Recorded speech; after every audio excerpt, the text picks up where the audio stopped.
All right. First topic today is going to be reverse dieting. What is it and why the hell do you need to care about it? So, reverse dieting in and of itself is going to be what we call the method of bringing our calories back up after a legitimate long time of restriction. So, most of the time, this happens when you're talking about people that are, bodybuilders.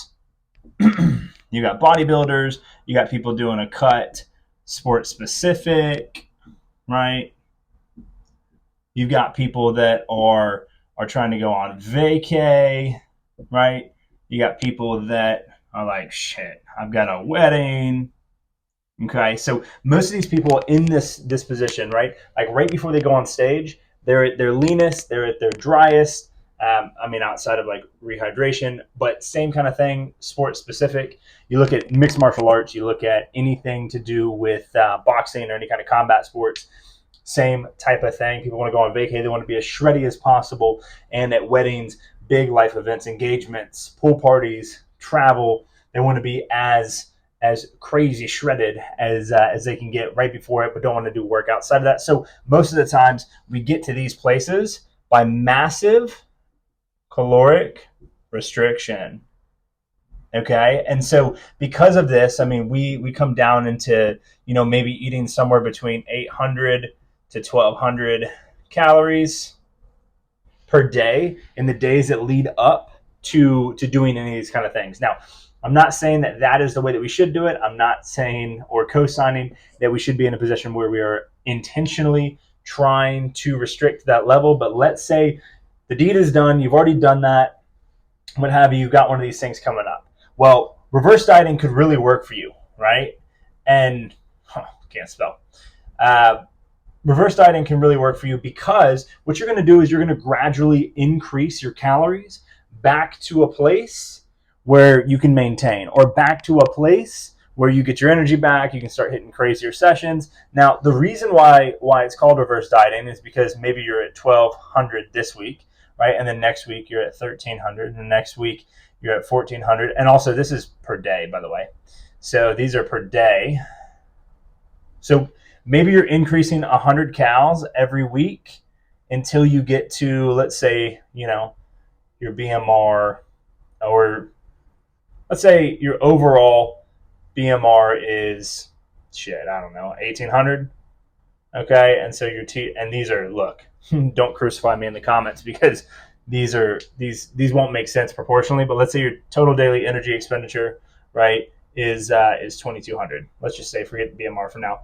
Let's say that that's the case, right? So we're going to work ourselves back to a place where we're coming from the 1200 a day or the 800 a day back to maintenance, right?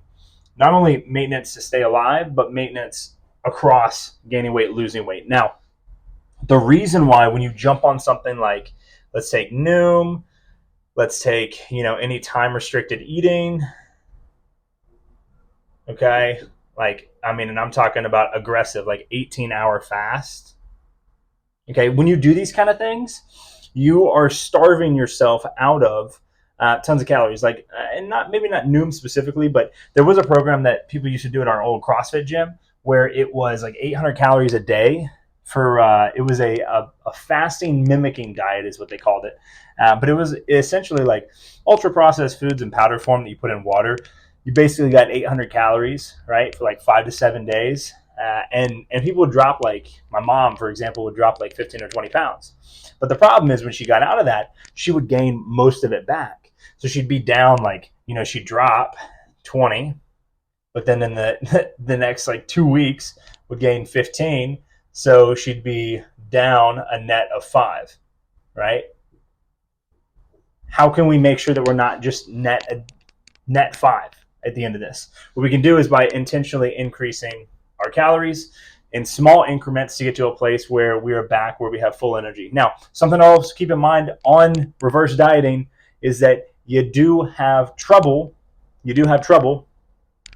with energy, right? With overall mental acuity, with overall focus, with overall capability to do daily basic functions while you're in extreme deficits. So when you start reverse dieting out, it's not advisable to be, day one week one where you're hitting now 1,200 calories a day, to be in a position where you're trying to push the same RMs, right?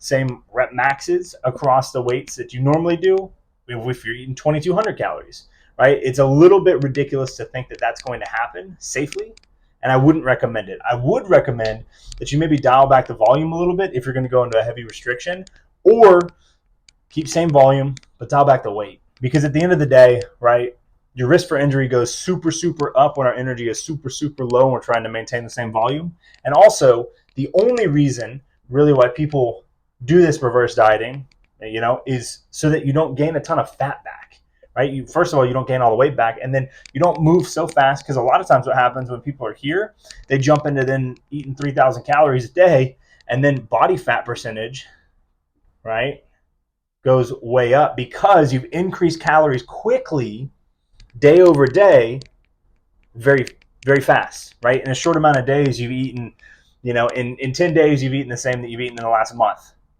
Okay, that's kind of a problem. Body fat percentage will go up because body fat will start slapping on because you're in excess, right? You're in a caloric surplus, not a caloric deficit. So you can't be in a deficit forever. You can't be dieting forever. You can't be in a restriction forever. But what you can do is, if you're going to take more extreme measures, which I don't recommend, I think there's a better way. But if you're going to take extreme measures, make sure that you reverse out of it, right? So you get the look that you want, but you also don't feel like death walking around. Hope that helps. It'll be easy.